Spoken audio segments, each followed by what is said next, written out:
하나님 말씀 보시겠습니다. 우리가 함께 은혜 나눌 하나님 말씀은 레위기 8장 10절에서 36절까지 말씀입니다.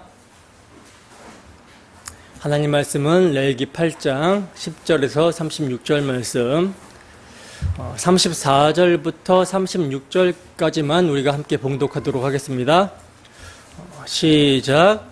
오늘 행한 것은 여호와께서 너희를 위하여 속죄하게 하시려고 명령하신 것이니 너희는 7주야를 회막문에 머물면서 여호와께서 지키라고 하신 것을 지키라. 그리하면 사망을 면하리라. 내가 이같이 명령을 받았느니라. 아론과 그의 아들들이 여호와께서 모세를 통하여 명령하신 모든 일을 준행하니라. 아멘. 속죄하게 하시려는 명령, 속죄하게 하시려는 명령이라는 제목으로 하나님 말씀 증거하도록 하겠습니다. 여러분, 한 주도 내가 거룩하니 너희도 거룩하라 이렇게 요구하시는 하나님의 말씀에 순종하여 거룩한 삶을 사셨습니까? 우리가 정말 거룩하신 하나님 앞에서 우리의 앉고 일어섬을 아시며 우리의 생각과 마음을 살피시는 그 거룩하신 하나님 앞에서 그분이 요구하는 거룩한 삶을 살 수 있는 유일한 방도는요, 우리를 흠도 없고 점도 없는 거룩한 하나님의 백성 되게 하시고자 우리의 모든 죄를 십자가에서 피 흘리심으로 도말하신 예수 그리스도 안에서 그 피를 믿는 믿음입니다. 그 믿음 안에서 사는 거예요. 그게 거룩이에요. 성령으로 말미암아 흠없는 자기 자신을 하나님께 드리신 영원하신 하나님의 아들의 피가 영원한 속죄를 이루기 때문에 그 피가 우리를 모든 죄에서 깨끗하게 하고 우리를 의롭다 하며 그 피가 우리를 거룩하게 하여 거룩하신 하나님과 함께하며 그와 교제할 수 있게 하는 것입니다. 여러분, 우리와 같은 죄인을 구원하시기 위해 우리의 죄값을 치르시기 위해서 피 흘리신 분이 누구냐면 성자 하나님이세요. 영원하신 하나님이 사람이 되어 피를 흘리셨기 때문에 성경이 뭐라고 증거하고 있냐면 하나님이 피를 흘려 교회를 사셨다라고 말씀하고 있는 것입니다. 따라서 영원하신 하나님이 흘리신 피의 효력은 영원한 거예요. 영원한 속죄를 이루시는 것입니다. 그러므로 예수의 피는요, 우리의 모든 죄를 속하고 우리의 모든 죄를 씻어 정결하게 합니다. 그 피가 우리를 의롭게 하고 그 피가 우리의 사죄의 증거가 되기 때문에 그 피를 의지해서 하나님과 화목하고 하나님과 교제가 가능하게 하는 거예요. 그리고 그 피의 효력이 영원하기 때문에 육신을 입고 있는 우리가 육의 소욕으로 말미암아 때로는 넘어지고 부정하게 되어도 다시 일어서게 하고 다시 정결하게 하는 능력이 그 피에 있는 것입니다. 따라서 주 예수의 피가 우리를 영원히 거룩하게 하는 거예요. 그 피가 우리의 양심을 깨끗하게 하고요. 그 피가 우리의 마음에 평안과 안식을 주며 그 피가 살아계신 하나님께 간구할 담력을 얻게 하고 그 피가 살아계신 하나님을 자원하여 섬기게 하는 것입니다. 따라서 우리의 영원한 찬미의 제목, 우리가 찬송을 불렀다시피 하나님 나라 가서도 영원히 찬양할 제목은 예수 그리스도의 십자가 대속의 피예요. 여러분, 우리는 이러한 우리 주 예수 그리스도의 피의 능력을 경험하고 있습니까? 주 성령께서는요, 복음의 말씀을 통해 우리 주 예수 그리스도의 십자가 대속의 피가 이루신 모든 은혜와 사랑을 우리의 심령에 적용하십니다. 그러므로 이 시간도 복음의 말씀을 사용하시는 주 성령의 역사가 우리의 심령 가운데 충만하게 되기를 소원합니다. 그리하여 오직 우리 주 예수 그리스도의 피 흘리심의 공로만을 의지하여 거룩한 백성으로서 오늘도 살아계신 하나님을 참으로 예배하며 하늘의 모든 신령한 복을 누리는 우리 모두가 되기를 주님의 이름으로 축원합니다. 오늘도 이제 지난 시간에 이어서 계속해서 제사장 위임식에 관한 규례를 살펴보도록 할 거예요.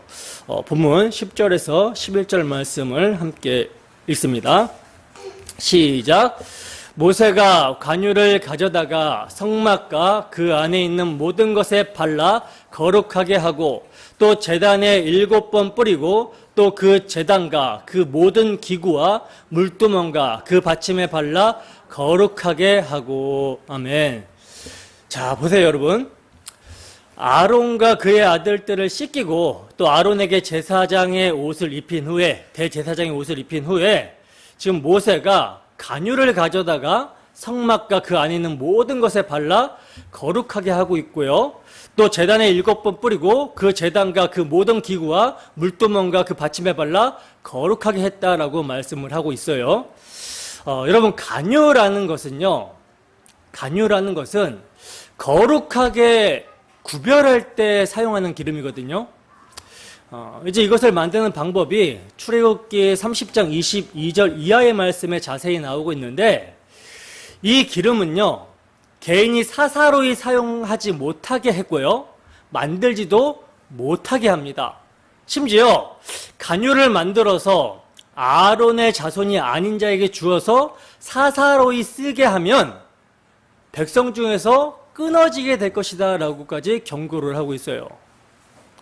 왜 이렇게 경고를 하고 있냐면, 이 관유를 하나님께서 거룩하게 구별하실 때 사용하기 위한 기름으로 정하셨고, 또 이것은 하나님으로부터 기름 부음을 받아 사역하실 예수 그리스도의 그리스도 되심, 메시아 되심과 예수님이 당신의 백성들에게 보내시는 성령을 예표하고 있기 때문입니다.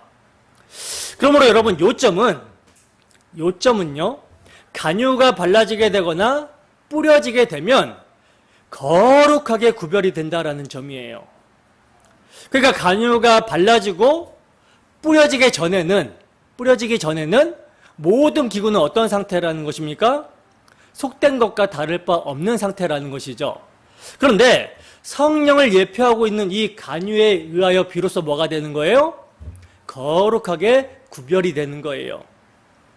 모든 기구에 발라 거룩하게 하는 것은요, 성막의 모든 기구가 성령으로 구별되어 사역하실 예수 그리스도의 사역을 예표하고 있기 때문이고, 더 나아가 그리스도와 연합이 된 교회의 구별됨을 예표하고 있기 때문입니다. 여러분, 여기에 그리스도인들을 거룩한 무리, 성도라고 부르는 이유가 있는 것이죠. 천막과 성막, 성도와 불신자, 교회와 세상의 결정적인 구분이 여러분 무엇입니까? 관유가 부어졌는가? 즉 성령의 기름 부음을 받았는가? 성령이 부어졌는가? 이 여부에 있다라는 거예요. 그래서 여러분, 교회의 표지됨은요, 하나님의 성령으로 봉사하고 그리스도 예수로 자랑하며 성령으로 거룩하여지고 성도로 부르심을 받는 자들의 모임, 이것이 교회의 표지입니다. 본문 12절입니다. 함께 읽습니다. 시작. 또 관유를 아론의 머리에 붓고 그에게 발라 거룩하게 하고. 아멘. 자, 보세요. 거룩하게 하는 관유를요, 성막의 모든 기구뿐만 아니라 지금 어디에도 바르고 있습니까? 어디에도 붓고 있죠? 대제사장 머리에 붓고 그에게 발라 거룩하게 했다라고 말씀을 하고 있죠. 이것은요, 여러분, 속옷, 겉옷, 예봇, 흉패, 관 등 대제사장의 아름다운 예복을 아론이 다 갖춰 입었다 하더라도 머리에 관유가 부어지기 전까지는 대제사장이 아니라는 말씀입니다. 그러니까 기름 부음이 그만큼 중요하다라는 거예요. 왜? 왜냐하면 그 기름 부음은 성령으로 사역하실 자 예수 그리스도를 상징하고 있기 때문입니다. 여러분, 예수가 그리스도시다라는 말은요, 예수님이 구약 성경에서 증거하고 있는 기름 부음을 받은 자다라는 말이거든요. 기름 부음을 받은 자다. 즉 예수님이 구약의 기름 부음을 받은 자로서 메시아, 구원자의 역할을 했었던 제사장과 왕과 선지자들의 실체라는 것입니다. 그래서 여러분, 예수님은요, 잉태하실 때부터 어떻게 잉태돼요? 성령으로 잉태되셨고요. 그리고 성령으로 자신이 구약에 예언된 그리스도라는 것을 공생의 기간 동안 입증하셨어요. 그리고 성령으로 흠없는 자기 자신을 하나님께 드리심으로 자기 백성을 대속하십니다. 또한 성령으로 살아나시사 하나님의 아들로 선포되셨어요. 이 점을 좀 찾아보겠습니다. 누가복음 1장 34절에서 35절 말씀 함께 읽습니다. 시작. 마리아가 천사에게 말하되 나는 남자를 알지 못하니 어찌 이 일이 있으리이까? 천사가 대답하여 이르되 성령이 내게 임하시고 지극히 높으신 이의 능력이 너를 덮으시리니 이러므로 나실 바 거룩한 이는 하나님의 아들이라 일컬어지리라. 아멘. 자, 이제 때가 참 경륜 가운데 하나님께서는 구약 성경에 예언하신 대로 여자의 후손을 보내시는데, 창세기 3장 15절에서 말씀한 그 여자의 후손을 보내시는데, 그 여자의 후손이 어떻게 태어납니까? 성령으로 잉태되어 태어나고 있어요. 성령으로 잉태되어 남자의 씨 아담의 후손으로 오는 것이 아니라 둘째 아담, 마지막 아담으로 오시는 것입니다. 자기 택하신 백성들을 대속하시고 새 인류가 되시기 위해서, 새 인류의 머리가 되시기 위해서 오시는 거예요. 마태복음 1장 20절에서 21절도 함께 읽어보겠습니다. 시작. 이 일을 생각할 때 주의 사자가 현몽하여 이르되 다윗의 자손 요셉아 내 아내 마리아 데려오기를 무서워하지 말라. 그에게 잉태된 자는 성령으로 된 것이라. 아들을 낳으리니 이름을 예수라 하라. 이는 그가 자기 백성을 그들의 죄에서 구원할 자이심이라. 아멘. 자, 마태복음 3장 16절에서 17절 말씀도 함께 읽도록 하겠습니다. 시작. 예수께서 세례를 받으시고 곧 물에서 올라오실새 하늘이 열리고 하나님의 성령이 비둘기같이 내려 자기 위에 임하심을 보시더니 하늘로부터 소리가 있어 말씀하시되 이는 내 사랑하는 아들이요 내 기뻐하는 자라 하시니라. 아멘. 자, 예수님께서 성령으로 잉태되셔서 이제 공적으로 메시아 사역을 감당하시는 거예요. 내가 바로 구약 성경에서 예언하고 있었던 메시아다, 그리스도다라는 것을 이제 입증하시기 위해서 공생의 사역을 시작을 하시기 전에 기름 부음을 받습니다. 왕, 선지자, 제사장들이 그들의 사역을 하기 전에 기름 부음을 받듯이 예수님이 당신의 그 메시아 사역을 입증하기 위해서 이제 사역을 하시는데 뭘 받아요? 기름 부음을 받는데 그 기름 부음이 뭐다? 성령으로 받는 거예요. 성령으로 세례를 받으시는 것입니다. 자, 누가복음 4장 18절에서 21절 말씀 함께 읽습니다. 시작. 주의 성령이 내게 임하셨으니 이는 가난한 자에게 복음을 전하게 하시려고 내게 기름을 부으시고 나를 보내사 포로된 자에게 자유를, 눈먼 자에게 다시 보게 함을 전파하며 눌린 자를 자유롭게 하고 주의 은혜의 해를 전파하게 하려 하심이라 하였더라. 책을 덮어 그 맡은 자에게 주시고 앉으시니 회당에 있는 자들이 다 주목하여 보더라. 이에 예수께서 그들에게 말씀하시되 이 글이 오늘 너희 귀에 응하였느니라 하시니. 아멘. 예수님께서 성령으로 세례를 받으시고 성령으로 사역을 하신다라는 것을 성경으로 자신이 친히 입증을 해주시는 거예요. 자, 그리고 이제 예수님의 대속도 어떻게 일어나는지 봅시다. 히브리서 9장 14절 말씀입니다. 함께 읽습니다. 시작. 영원하신 성령으로 말미암아 흠없는 자기를 하나님께 드린 그리스도의 피가 어찌 너희 양심을 죽은 행실에서 깨끗하게 하고 살아계신 하나님을 섬기게 하지 못하겠느냐. 아멘. 영원하신 성령으로 말미암아 흠없는 자기, 당신 자신, 예수 그리스도 자신을 하나님께 드리셨다라고 말씀하고 있죠. 그러니까 예수님의 대속 사역도 성령으로 말미암아 자신을 하나님께 드리신 사역이었다라는 거예요. 자, 그럼 예수님의 부활도 어떻게 부활하시는지 보겠습니다. 로마서 1장 4절 말씀입니다. 함께 했습니다. 시작. 성결의 영으로는 죽은 자들 가운데서 부활하사 능력으로 하나님의 아들로 선포되셨으니 곧 우리 주 예수 그리스도시니라. 아멘. 성결의 영이 성령이거든요. 성령으로 죽은 자 가운데서 예수님께서 살아나사 하나님의 아들로 선포되셨다라고 말씀을 합니다. 이렇게 여러분, 예수님은요, 성령으로 잉태되시고 성령으로 사역하시고 성령으로 자신을 하나님께 드리시고 성령으로 죽은 자 가운데서 부활하셨어요.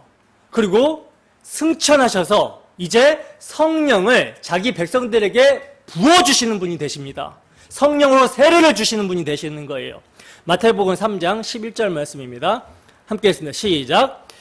나는 너희로 회개하기 위하여 물로 세례를 베풀거니와 내 뒤에 오시는 이는 나보다 능력이 많으시니 나는 그의 신을 들기도 감당하지 못하겠노라. 그는 성령과 불로 너희에게 세례를 베푸실 것이요. 아멘. 자, 세례 요한이 예수님에 대해서, 메시아에 대해서 증거하는 건데 자기 뒤에 오실 분이 예수님이거든요. 그 예수님께서는 어떤 분이시래요? 성령과 불로 세례를 베푸실 분이라고 증거를 하고 있는 거예요. 그러나 예수님이 살아계실 때 이런 일이 일어나는 것이 아니라 죽으시고 부활하신 후에 약속하신 성령을 보내주시는 것입니다. 그의 대속사역이 다 이루어져야 그분께서는 이제 성령을 보내시는 분이 되시는 거예요. 요한복음 15장 26절입니다. 함께 했습니다. 시작. 내가 아버지께로부터 너희에게 보낼 보혜사 곧 아버지께로부터 나오시는 진리의 성령이 오실 때에 그가 나를 증언하실 것이요. 아멘. 예수님께서 당신의 그 대속사역을 다 이루셨다, 십자가에서 다 이루셨다 하고 완성하신 이후에 승천하여 성령을 보내주시면 그 성령은 여러분 누구를 증거한다라고 말씀합니까? 예수님과 예수님의 사역을 증거한다라고 말씀을 하고 있어요. 여러분, 그래서 성령이 임하게 되면요, 복음의 선포와 함께 성령이 임하게 되면 그 성령께서는 예수님이 누구시며 그가 왜 오셨는지를 증거합니다. 그리고 그를 믿게 하시는 거예요. 택하신 자들의 그 인격을 복음의 말씀이 선포될 때 그 말씀을 통해 살리시는 역사가 먼저 일어나고요. 그리고 나서 그 살리신 자의 인격을 설득하셔서 복음이 이해가 되게 하고 믿게 하십니다. 그리고 그에게 이제 죄와 의와 심판에 대해서 책망을 하시면서 모든 진리 가운데 인도하신다라는 거예요. 그래서 죄에 대해서 책망을 받게 되면요, 그동안 내가 내 힘을 힘삼아서 내 힘을 믿고 자기 행위를 믿은 것이 죄인 줄을 알게 됩니다. 그래서 이런 자들은 회개하고 죄인을 위해 희생의 피를 흘리신 예수만을 의지하고 믿게 되는 거예요. 그리고 의에 대한 책망은요, 그동안 내가 의라고 한 모든 것이 죄로 드러나게 되는 것입니다. 왜? 의는 예수님밖에 없는데 그 예수님이 승천하셨거든요. 그래서 세상에는 의가 있어요, 없어요? 없어요. 그래서 모든 것이 의로 드러나는 거예요. 또 심판에 대한 것은요, 세상의 임금이 예수님의 십자가의 죽으심과 부활로 말미암아 이미 심판을 받았는데 택하신 백성들이 여전히 세상 임금의 눈치를 보면서 살아가는 것에 대해서 책망을 받게 되는 것입니다. 이 세상 임금이 여러분 무엇으로 우리를 속이고 있습니까? 육신의 정욕, 안목의 정욕, 이생의 자랑을 가지고 속이고 있죠. 이런 것들은 이미 심판을 받았는데 아직도 그것에 붙들려서 일희일비하는 것에 대해서 책망을 받게 하시는 거예요. 그러므로 진리의 성령이 오시면요, 이런 것들을 책망하시면서 예수 그리스도의 십자가 대속의 복음을 믿을 수 있도록 우리를 진리 되시는 예수 그리스도께로 이끌어 가시는 것입니다. 그리고 성령이 임하면 그 성령은 복음으로 거듭나게 하시고 이를 믿도록 하실 뿐만 아니라 그리스도의 증인이 되게 하세요. 그 복음의 제사장적 사명을 감당하게 하십니다. 그러므로 여러분, 구약에서 간유가 부어지고 발라져서 거룩하게 되는 것은요, 피가 뿌려지는 것과 동일하게 구속사적인 중요한 의미를 갖는 거예요. 그래서 이 점을 성령이 충만한 다윗이 알았기 때문에 그는 시편에서 이렇게 노래를 했던 것입니다. 시편 133편 1절에서 3절 말씀입니다. 함께 읽습니다. 시작. 보라, 형제가 연합하여 동거함이 어찌 그리 선하고 아름다운고, 머리에 있는 보배로운 기름이 수염 곧 아론의 수염에 흘러서 그의 옷깃까지 내림 같고, 헐몬의 이슬이 시온의 산들에 내림 같도다.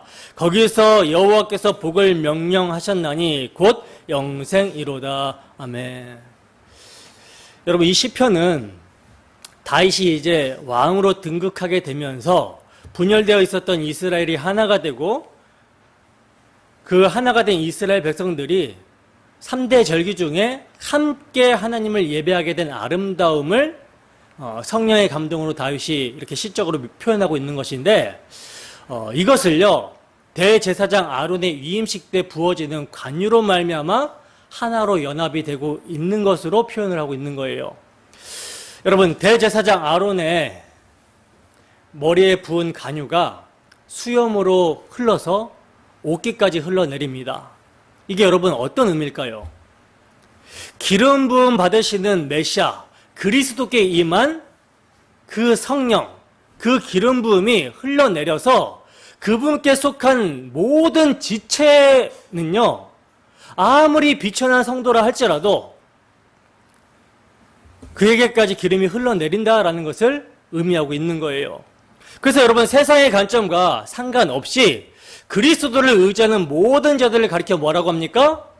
그리스도인이라고 하는 것입니다. 즉, 그리스도의 영광스러운 기름 부으심이 교회에게 흘러 그의 몸된 교회 또한 영광스럽게 되었다라는 것을 시편 기자가 노래하고 있는 거예요. 그리고 이러한 기름 부음이 임했기 때문에 예수님께서 행하신 대속 사역이 우리에게 적용이 되어 아버지 하나님과 교제하는 영생을 누릴 수가 있게 되는 것입니다. 따라서 여러분, 교회는요, 성령으로 하나 되게 하신 것, 즉 복음 진리를 사수해야 되는 것이고요, 교회의 모든 예배와 거기서 비롯되는 섬김과 봉사도 성령의 기름 부으심, 즉 충만함으로 말미암아 십자가 대속의 은혜의 적용으로 되어져야 되는 거예요. 그게 아니면요, 형식적인 종교 행위가 되거나 자기 의로 행해지게 되는 것입니다. 그리고 자기 의로 행해지게 되면 반드시 나오게 되는 것이 뭡니까? 자기 자신과 남과 비교해서 상대적인 우월의식을 갖고 정죄하고 판단하게 되는 것이죠. 그렇게 되면 안 되는 거예요. 그리고 여러분, 십자가의 은혜가 적용이 되지 않으면요, 즉 성령이 충만해서 행하는 섬김과 봉사가 아니면 이 섬김과 봉사는 무거운 짐이 되고요, 노동이 됩니다. 그래서 바울 사도는요, 하나님의 백성을 상징하는 할례는 몸에 하는 것을 말함이 아니라는 것을 빌립보서를 통해서 말씀하고 있는 거예요. 빌립보서 3장 3절 말씀을 함께 읽습니다. 시작. 하나님의 성령으로 봉사하며 그리스도 예수로 자랑하고 육체를 신뢰하지 아니하는 우리가 곧 할례파라. 아멘. 이게 여러분 사실 교회가 운영되는 방식입니다. 자연스럽게 질서 가운데서 운영되는 방식은 하나님의 성령으로 섬기는, 봉사하며, 하나님의 성령으로 섬기고 봉사하게 되니까 자기는 부인이 되죠. 그러니까 예수로 자랑하게 되고, 그리고 내가 행한 모든 것이 하나님의 은혜로 된 것이라는 사실을 알기 때문에 육체를 신뢰하지 않는 거예요. 이들이 여러분 진짜 할례파다, 진짜 하나님의 백성이다 라는 것을 바울 사도는 말씀하고 있는 것이죠. 여러분, 성도는요, 성령 없이는 탄생할 수가 없습니다. 그래서 성도의 마음에는 성령이 내재하고 있다라는 거예요. 그러므로 성령이 내재하고 있는 자들을 뭐라 그래요? 그리스도인이라고 하는 거예요. 그래서 바울 사도는요, 항상 너희 안에 그리스도의 영이 있는지 살피라고, 점검하라고 말씀합니다. 로마서 8장 9절 말씀을 보면, 만일 너희 속에 하나님의 영이 거하시면 너희가 육신에 있지 아니하고 영에 있나니 누구든지 그리스도의 영이 없으면 그리스도 사람이 아니라, 이렇게 말씀을 하고 있어요. 여러분들이 정말 무엇을 의지하고 있는지, 무엇을 기뻐하고 있는지, 무엇에 여러분들의 생각이 사로잡혀 있는지 항상 점검하시기 바랍니다. 그리스도의 영이 임한 자들은요, 주 예수의 피를 의지합니다. 그 험한 십자가에 마음이 끌리는 거예요. 본문 13절입니다. 함께 읽습니다. 시작. 모세가 또 아론의 아들들을 데려다가 그들에게 속옷을 입히고 띠를 띄우며 간을 씌웠으니 여호와께서 모세에게 명령하신 것과 같았더라. 아멘. 자, 보세요. 지금까지 대제사장 아론이 단장해야 되는 것에 대해서 말씀을 하고 있었다면 이제는 아론의 아들들, 즉 제사장들을 단장시키는 내용이거든요. 여러분, 지금 대제사장과 제사장들의 다른 점이 무엇입니까? 일단 성의가 다르죠. 옷이 달라요. 그리고 둘째로는 기름 부음이 다릅니다. 물론 출애굽기에 보면요, 제사장들에게도 기름은 부어졌다라고 말씀하고 있으나 오늘 본문 12절에 의하면 또 간유로 아론의 머리에 부어 발라 거룩하게 하라 하고 이렇게 말씀하고 있을 뿐 제사장들에 대한 언급은 하고 있지 않습니다. 왜 하고 있지 않냐면 그리스도를 예표하여 지성소에 들어갈 수 있는 머리는 하나이지 여럿이 될 수 없다라는 것을 보여주기 위함이라는 거예요. 보여주기 위함. 자, 그리고 이제 모세가 대제사장과 제사장들을 단장한 다음에 하고 있는 일이 무엇인지를 보면요. 본문 14절부터 21절까지 말씀을 보시면 아론과 그의 아들들이 이스라엘 백성들의 죄를 위한 희생제물의 제사를 드려주는 그 제사장으로 위임받기 이전에 여러분 뭘 하고 있습니까? 먼저 자신의 죄를 위해 수송아지를 속죄제로 드리고 있고요. 또 헌신을 상징하는 번제의 순양을 드리고 있음을 보게 되거든요.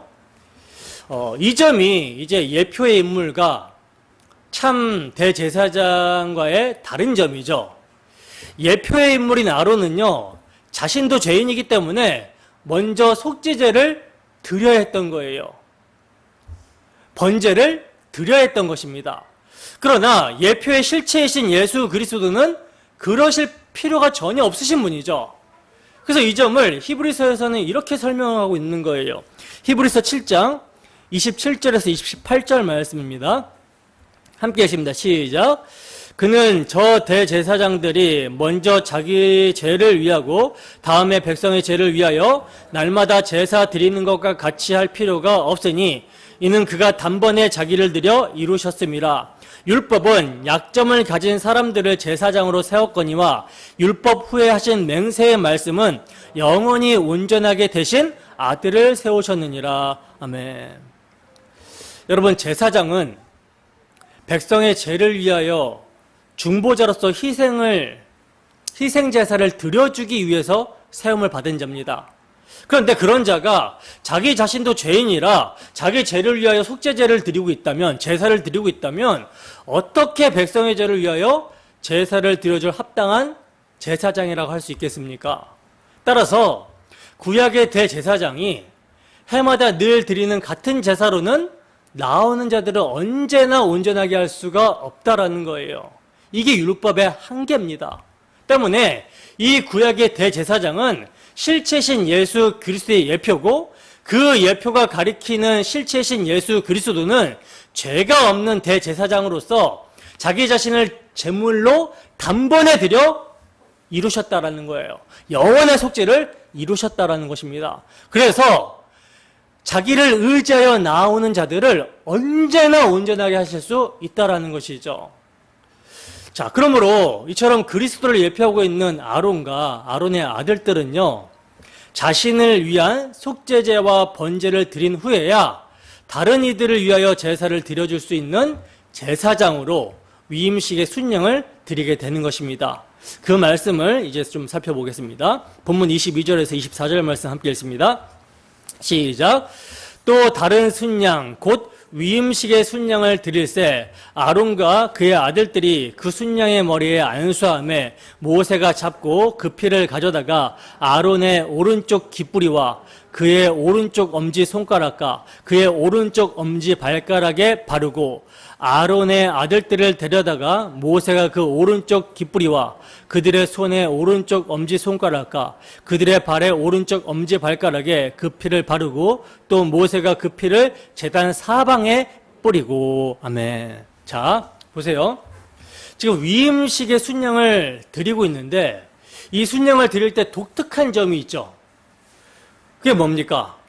잡은 순양의 피를요, 아론과 아론의 아들들의 오른쪽 깃뿌리와 오른쪽 엄지손가락 또 오른쪽 엄지발가락에 바르고 있다라는 점이거든요. 이것은요, 여러분, 1차적으로는 대제사장과 제사장의 사역이 그리스도의 그 예표적인 사역이라는 점을 말씀하고 있고요. 왜냐하면 성경에서 오른쪽은요, 그 신체 전부를 대표하고 있는 것과 동시에 하나님의 구원과 능력과 권능을 의미하고 있기 때문이라는 거예요. 그러니까 그리스도께서 당신 자신을 전인으로 하나님의 구원의 능력과 권능을 나타내신다라는 것을요, 대제사장과 제사장들의 오른쪽 귀와 손가락과 발가락에 그 피를 바름으로써 예표로 해서 보여주고 있는 거예요. 출애굽기 15장 6절과 12절 말씀을 함께 읽어보도록 하겠습니다. 시작. 여호와여, 주의 오른손이 권능으로 영광을 나타내시니이다. 여호와여, 주의 오른손이 원수를 부수시니이다. 주께서 오른손을 드신즉 땅이 그들을 삼켰나이다. 아멘. 이 말씀은 애굽의 군대가 출애굽한 이스라엘 백성들을 추격해 올 때 하나님이 구원의 권능으로 애굽 군대를 홍해에 수장시키시고 이스라엘을 안전하게 홍해를 건너가게 하신 후에 모세가 부르고 있는 찬양, 모세가 부르고 있는 노래거든요. 여호와의 오른손이 행하신 그 권능으로 영광을 나타내셨다라고 노래합니다. 그리고 그 오른손이 원수를 부수고 오른손을 드신 즉 땅이 그들을 삼켰다라고 말씀을 하고 있어요. 여러분, 주의 오른손이 권능으로 나타내신 영광이 무엇입니까? 이스라엘 백성들을 유월절 어린 양의 피로 구원하여 내시고 구원하여 내신 백성들을 세례를 상징하는 홍해를 건너가게 하신 것이죠. 유월절 어린 양의 피로는요, 애굽의 장자들을 심판하시고 홍해를 건너가게 하실 때는요, 옛사람을 상징하는 애굽의 군대를 수장시켜 버리신 거예요. 성경은 예수 그리스도의 사역을 주의 오른손의 권능으로 지금 표현을 하고 있는 것입니다. 시편 16편 8절에서 11절 말씀입니다. 함께 했습니다. 시작. 내가 여호와를 항상 내 앞에 모심이여 그가 나의 오른쪽에 계심으로 내가 흔들리지 아니하리로다. 이러므로 나의 마음이 기쁘고 나의 영도 즐거워하며 내 육체도 안전히 살리니 이는 주께서 내 영혼을 수월에 버리지 아니하시며 주의 거룩한 자를 멸망시키지 않으실 것임이니이다. 주께서 생명의 길을 내게 보이시리니 주의 앞에는 충만한 기쁨이 있고 주의 오른쪽에는 영원한 즐거움이 있나이다. 아멘. 여러분, 시편 기자는요, 지금 성령의 감동으로 그리스도에 대한 예언을 하고 있는 거거든요. 여호와가 내 오른편에 계시기에 흔들리지 않는다라고 하면서 이러므로 나의 마음이 기쁘고 나의 영도 즐거워하며 내 육체도 안전히 살 것을 말씀을 하고 있어요. 그리고 그 이유를 주께서 내 영혼을 수월에 버리지 아니하시며 주의 거룩한 자를 멸망시키지 않으실 것을 말씀을 합니다. 그리하여 주께서 생명의 길을 내게 보이셨으니 주의 앞에는 충만한 기쁨이 있고 주의 오른쪽에 영원한 즐거움이 있다라고 찬양을 하고 있어요. 여러분, 시편 기자 다윗이 흔들리지 않고 그의 마음이 기쁘고 그의 영이 즐거워하며 그의 육체가 안전히 살 것을 확신하는 근거가 여러분 무엇입니까? 예수 그리스도께서 자신을 위해 죽어주실 뿐만 아니라 다시 사심으로 주의 우편에 계신 주의 오른쪽에 계실 것이기 때문이라는 거예요. 그래서 이 점을 성령이 임한 베드로 사도가 인용해서 이렇게 증거를 합니다. 사도행전 2장 25절에서 32절 말씀 함께 읽습니다. 시작. 다윗이 그를 가리켜 이르되 내가 항상 내 앞에 계신 주를 배웠으며 나로 요동하지 않게 하기 위하여 그가 내 우편에 계시도다. 그러므로 내 마음이 기뻐하였고 내 혀도 즐거워하였으며 내 육체도 희망에 거하리니 이는 내 영혼을 음부에 버리지 아니하시며 주의 거룩한 자로 썩음을 당하지 않게 하실 것이미로다.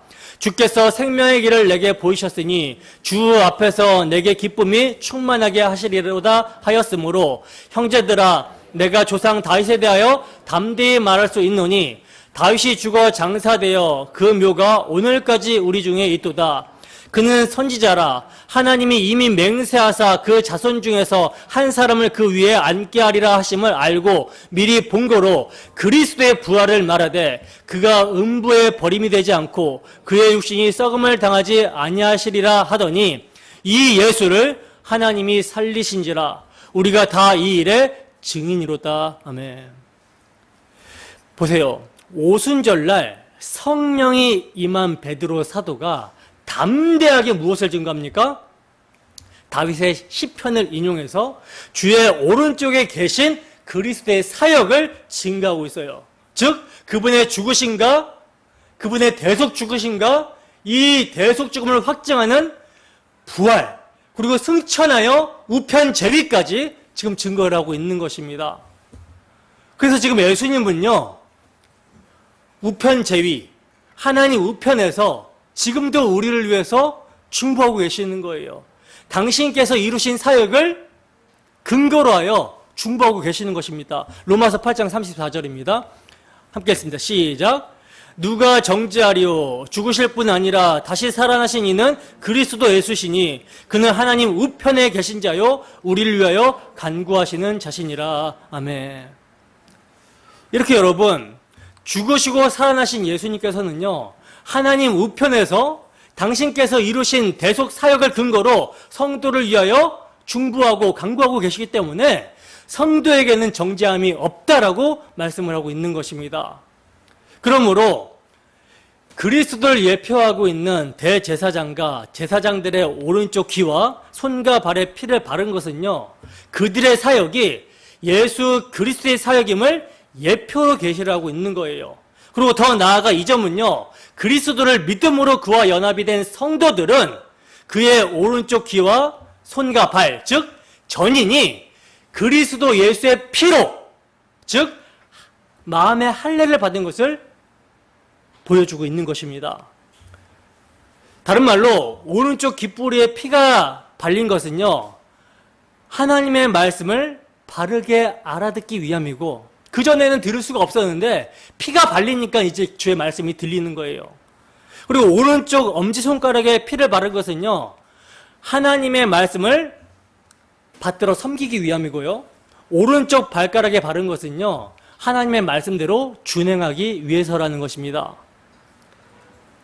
예수의 피로 마음의 할례를 받게 되면 우리의 전인이 복음의 말씀을 바르게 깨닫게 되고 그 복음의 말씀을 통해서 바르게 섬기게 되고 바르게 준행하게 된다라고 하는 말씀이에요.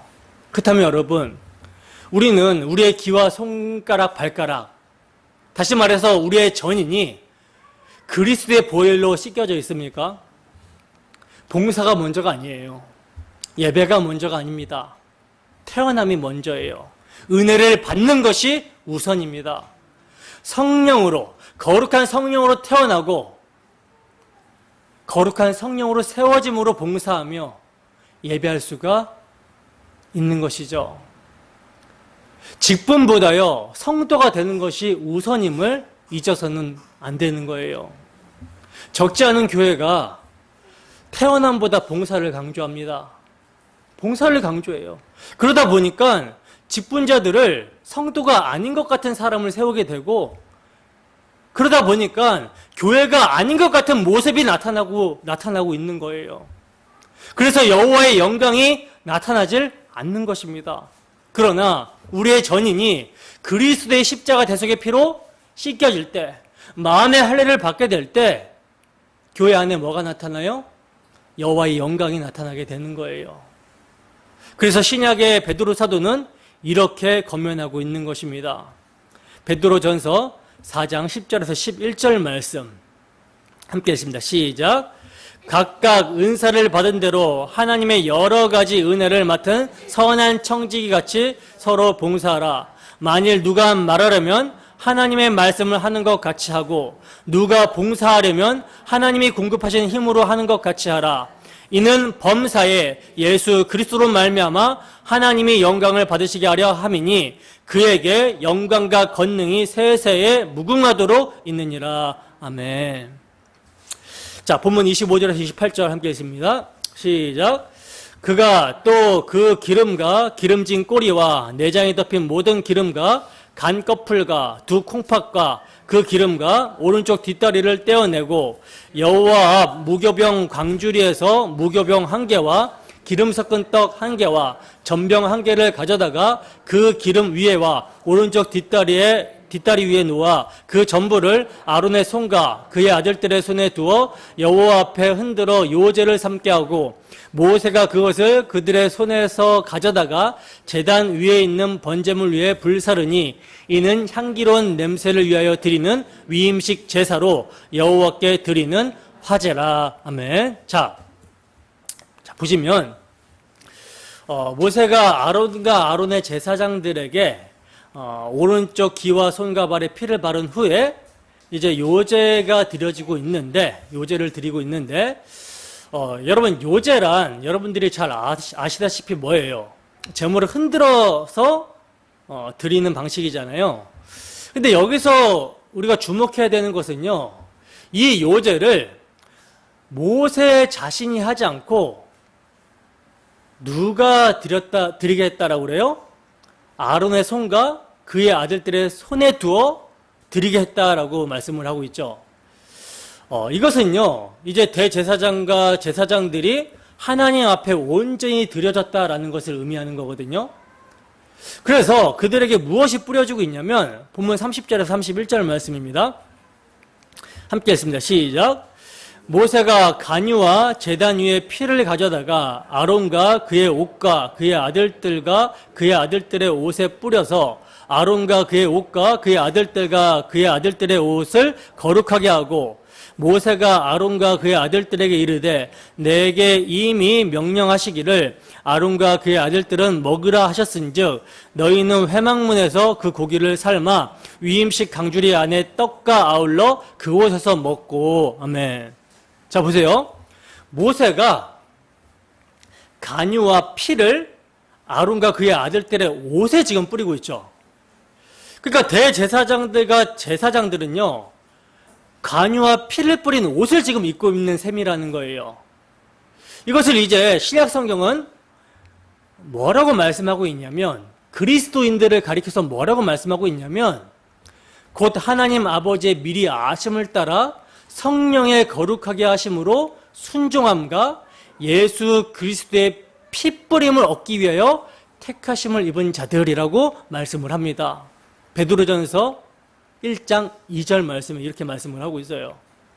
자, 그리고 이제 이렇게 옷에 간유와 피가 뿌려진 아론과 그의 아들들에게 모세는요, 내게 이미 명령하시기를 아론과 그의 아들들은 먹으라 하셨은즉 너희는 회막문에서 그 고기를 삶아 위임식 강주리 안에 떡과 아울러 그곳에서 먹으라, 이렇게 말을 하고 있어요.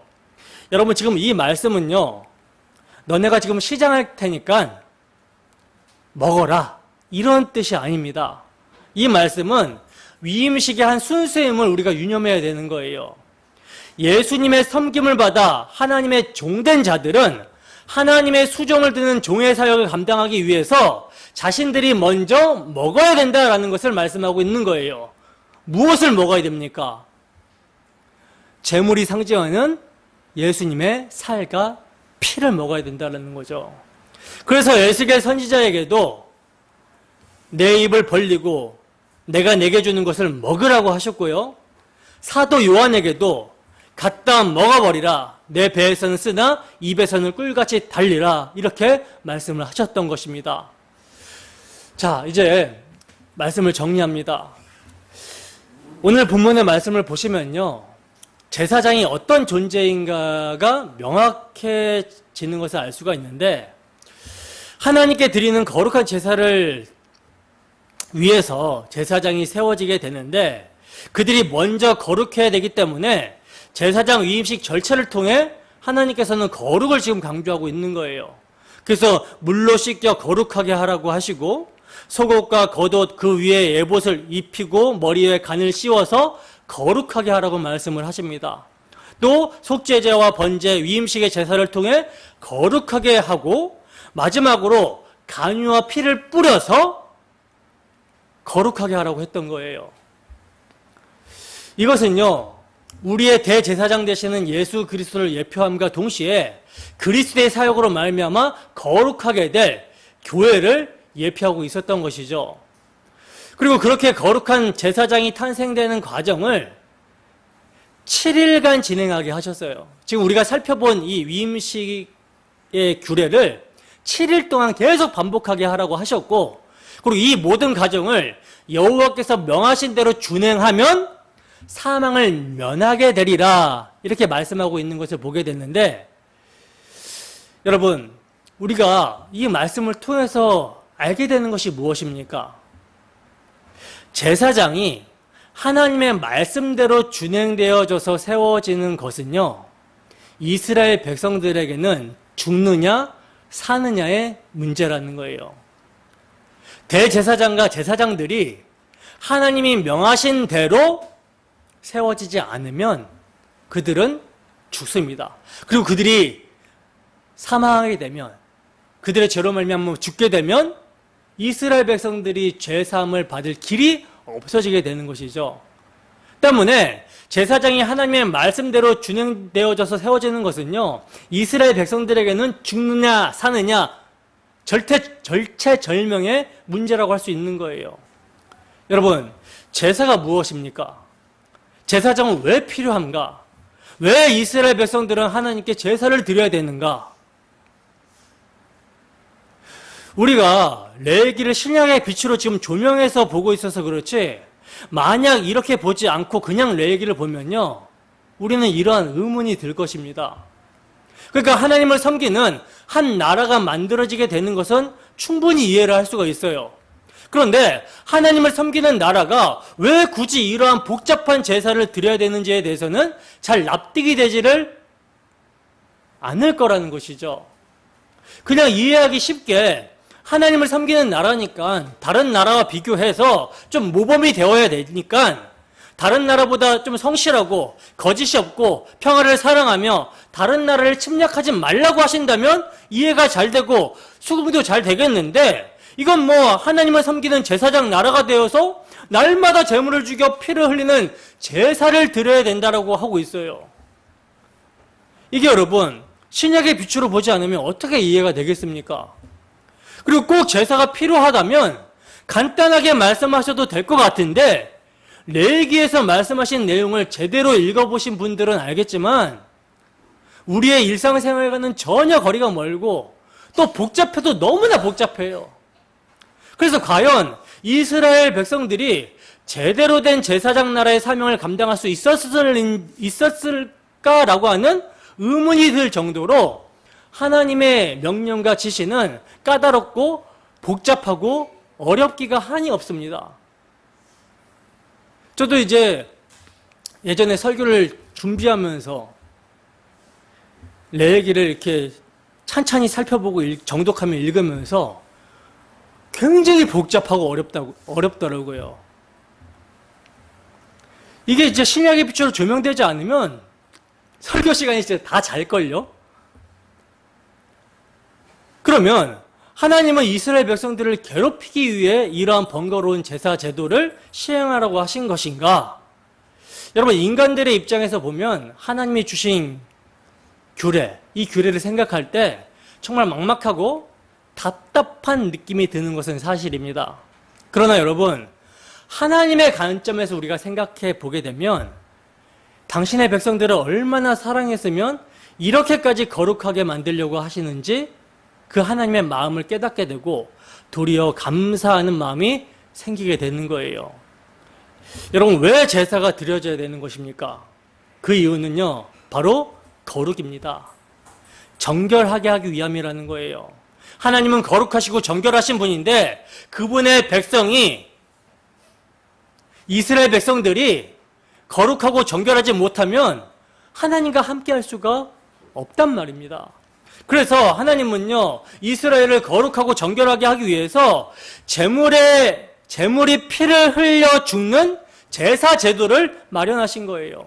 즉, 제물의 죽음은 백성의 죄를 대신하는 죽음이고, 이 죽음을 통해서만 죄가 사함받고 의롭게 되게 되는 그러한 제사 제도를 주셨다는 거죠.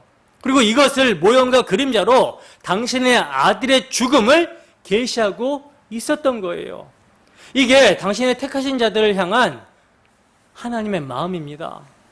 당신이 택하신 자들을 어떻게 사랑하시는지를 보이시고 있는 아버지의 마음이라는 거예요.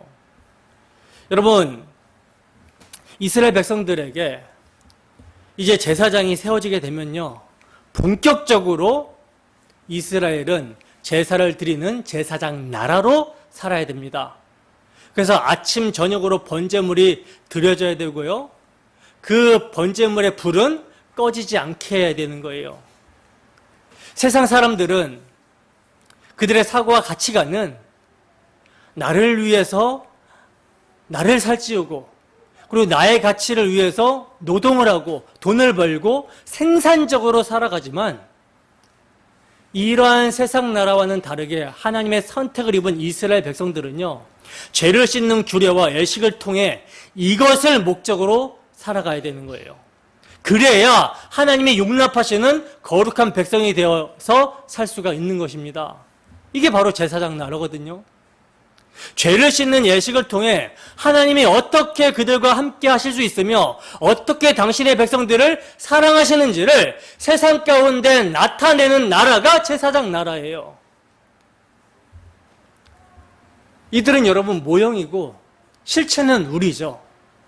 여러분, 우리 신약의 성도들은요, 이제 그 구약이 예표하고 있었던 실체, 예수 그리스도께서 희생 제물이 되심으로 말미암아 거룩함을 받아서 하나님으로부터 용납받는 하나님의 백성이 되었습니다.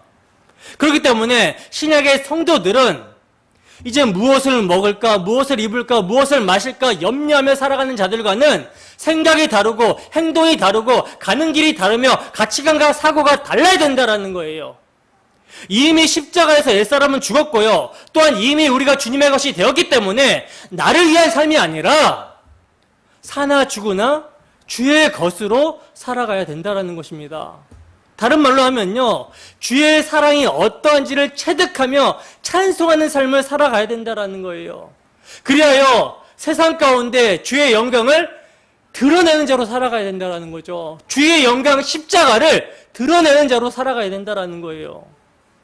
그러므로 레위기에서 제사를 거론하고 제사장 위임식을 통해 우리에게 들려주시는 주님의 말씀은요, 죄 씻음이 없으면 소망이 없다는 것을 말씀하고 있는 것입니다. 죄인에게, 정말 자신이 하나님 앞에서 어떠한 죄인임을 아는 자들에게 그 죄를 정결하게 하며 거룩하게 하는 방법을 일러주시는 주님의 말씀은요, 복음 중에 복음이며, 그리고 그 복음을 통해서 이것이 창조주의 희생이다, 이것이 창조주의 사랑이다를 계시하고 있는 거예요. 피 흘림 없으면 사함이 없습니다. 피 흘림이 없으면 하나님께 나아갈 수 있는 길이 없어요. 세상의 모든 것을 다 가졌다 하더라도, 세상에서 가장 부자라 할지라도 그 영혼을 하나님이 오늘 밤 걷어가시면 그 쌓아놓은 것들이 누구 것이 되겠습니까? 하나님 앞에서 그 죄로 말미암는 심판은 영원합니다. 근데 우리를 하나님은 사랑하셔서 우리를 회복시켜 주시기 위해서 하나님 자신이 피를 흘려서 우리를 안으신 거예요. 그것을 제사 제도로 보여주고 있는 것입니다. 그래서 유일한 방도 우리가 의롭다함을 받고 죄사함을 받고 거룩하게 될, 그래서 하나님과 화목하게 돼서 그 영생을 누리게 될 유일한 방도는 예수 그리스도의 십자가의 피 흘리심을 믿는 것밖에 없다라는 것을 보여주고 있는 거예요. 여러분, 우리는 제사를 드려줄 제사장의 위임식의 규례를 통해서 하나님 아버지의 마음을 알게 되셨습니까? 예수 그리스도의 은혜와 사랑을 알게 되셨습니까? 이 은혜와 사랑을 알면 알수록 주 예수를 사랑하게 되는 거예요. 주 예수를 사랑하게 됩니다. 그리고 주 예수를 사랑하게 되면 될수록 그 십자가의 마음이 끌리고 그 십자가 앞에 우리가 서게 되면 서게 될수록 남을 정죄하고 판단했던 그 손가락이 나를 가리키게 되는 거예요. 제가 예전에는 참 저와 같지 않은 모습을 보면은 굉장히 답답하고 한숨이 내어졌거든요. 그래서 바로 그냥 말로는 이야기를 하지 않는다 할지라도 속으로는 정죄하고 판단하는 마음이 바로 들었어요. 근데 계속 여러분, 우리가 십자가 앞에 서게 되면요, 정죄와 판단이 아니라 긍휼과 안타까움의 마음이 들게 됩니다. 그래서 정말 예배의 영광이 무엇인지 알게 되면 이 자리가 가장 귀한 자리일 텐데 아직 그걸 잘 모르는가 보구나. 하나님, 저와 동일한 마음을 주세요. 이렇게 이제 기도를 하게 되는 것이죠. 하나님의 동역자로서 우리가 복음을 전하는 것이 얼마나 영광스러운 일이고 주의 사역에 동참한다라는 것을 안다면 함께 교회가 참여해서 복음을 전하는 것을 기쁨으로 여길 텐데 아직 그걸 잘 모르는가 보구나. 하나님, 저와 같은 마음을 그에게 주세요. 이렇게 기도를 하게 되는 것이죠. 아버지의 마음을 아는 자들은 점점 정죄와 판단이 아니라 그 손가락이 자기를 가리키게 되기 때문에 나 같은 죄인을 변화시켜서 주의 영광에 참여하게 하시고 그 주의 영광의 아름다움을 알게 하신 하나님이 저 사람도 그렇게 만드실 것이라는 것을 기대하게 하고, 그리고 변화는 우리가 시키는 게 아니에요. 두들겨 패고 정죄하고 판단한다고 해갖고 그 사람이 바뀌는 게 아니거든요. 넘어진 자를 발로 차버리면 아예 못 일어서게 되지. 넘어진 자는 어떻게 해야 돼요? 등을 잡고 이렇게 세워줘야 되는 것이죠. 근데 그 일 또한도 성령께서 하세요. 그러니까 우리가 할 바는 주의 마음을 갖게 해달라고, 우리 자신을 보게 해달라고, 주의 영광이 무엇인지 알게 해달라고 기도하고, 그리고 나와 같이 저 사람도 주의 영광을 보게 해달라고 기도하는 것 말고, 아버지께 맡기고 기도하는 것 말고는 답이 없더라고요. 목회가 그런 것 같습니다. 여러분들의 삶도 그러한 삶이 되기를 소원합니다. 그래서 주 예수의 십자가 사랑, 그 사랑을 알면 알수록 나의 이름과 나의 영광이 아니라 이제 이러한 죽어 마땅한 나를 구원하시기 위해 희생의 피를 흘리신 하나님의 아들의 이름과 그 영광을 위해서 살게 되는 거예요. 그러므로 한 주도 주 성령의 인도하심 가운데 하나님이 명한 모든 말씀을 십자가로 다 이루신 주 예수를 아는 일에 힘쓰시기를 소원합니다. 그리하여 주 예수의 은혜와 아버지의 마음을 아는 자로 복음의 제사장적 사명을 기쁨과 감사로 감당하는 우리 모두가 되기를 주님의 이름으로 축원합니다. 기도하겠습니다.